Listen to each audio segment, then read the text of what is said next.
వేదిక నదులుతున్న మొత్తం పెద్ద మనుషులకి, తర్వాత మా ఊరు ప్రజలకి, వచ్చిన స్త్రీమూర్తులకి, మా జాబీకి సర్పంచ్కు, మా బంధువులకి, తర్వాత పక్కన తిరుపతి గౌడ్ సర్పంచ్ గారికి అందరికీ నా హృదయపూర్వక నమస్కారాలు. తర్వాత నేను పోలీసులను చూసినాను.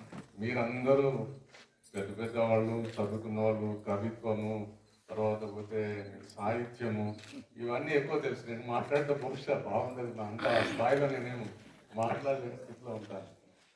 సో నేను పోలీసులో ఉన్నప్పుడు నాకు అకస్మాత్తుగా వేణుశ్రీ గారు మా చిన్నప్పుడు ఫ్రెండ్స్ ఫోన్ చేసి ఇట్లా అంకితం ఇస్తా అని చెప్పాను.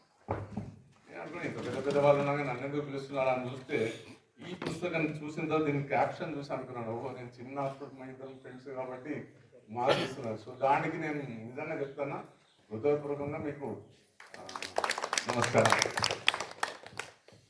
ఇక పోలీసు గురించి ఇప్పుడు ఎవరు ఎంతమంది చారిగారు అనుకుంటా, ఒకటి అదే అంతే.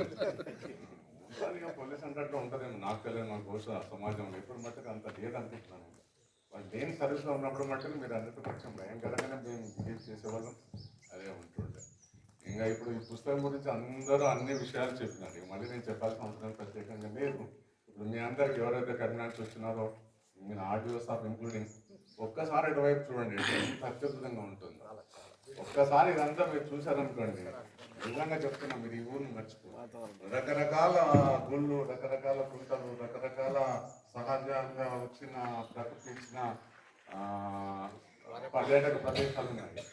వీటిని ఇప్పుడు రవి కానీ ఇప్పుడు నేను ఒక అవసహాయమే అని కాకుండా ఇదని కనుక ఇన్ని గుళ్ళు వనరులతో పర్యాటక ప్రదేశంగా మార్చాలని నేను కోరుకుంటున్నాను. మీరు అందరూ కలిసి చేయండి. నేను కూడా ఇవ్వలేకపోతున్నాను, సాధ్యమైనంత వరకు నేనే మీరు కోరుతున్నాను. నా సాయం ఎంతవరకు నేను చేయగలను నేను ఖచ్చితంగా చేస్తాను. అదే విషయం సరే, ఈ దీనికి పిలిచిచ్చినందుకు ఒకటేనే కాకుండా నాకు చిన్న అడ్వైజ్ వేణుశ్రీ గారికి. 72 ఏళ్ళు దగ్గరకు వచ్చినాం. సో ఆరోగ్యం చాలా అవసరం. సో దాని మీద 90% మనం కాన్సన్ట్రేట్ చేసి ఉండాల్సిందే. ఇదే పుస్తకం ఇంకా కంటిన్యూ చేస్తాను రాసినారు. సో మీరు ఆరోగ్యంగా ఉంది, 100 ఏళ్ళు శుభ్రంగా భగవంతుని దయతో ప్రతి ఇంకో 4-5 చేయాలని చెప్పి ప్రత్యేకంగా మళ్ళీ నేను తిరిగి ఇంకొకసారి చెప్తున్నాను, ఈ పుస్తకం నాకు అంకితం ఇచ్చినందుకు నీకు మళ్ళీ నేను ప్రణామాలు చెప్తున్నాను. Thank you.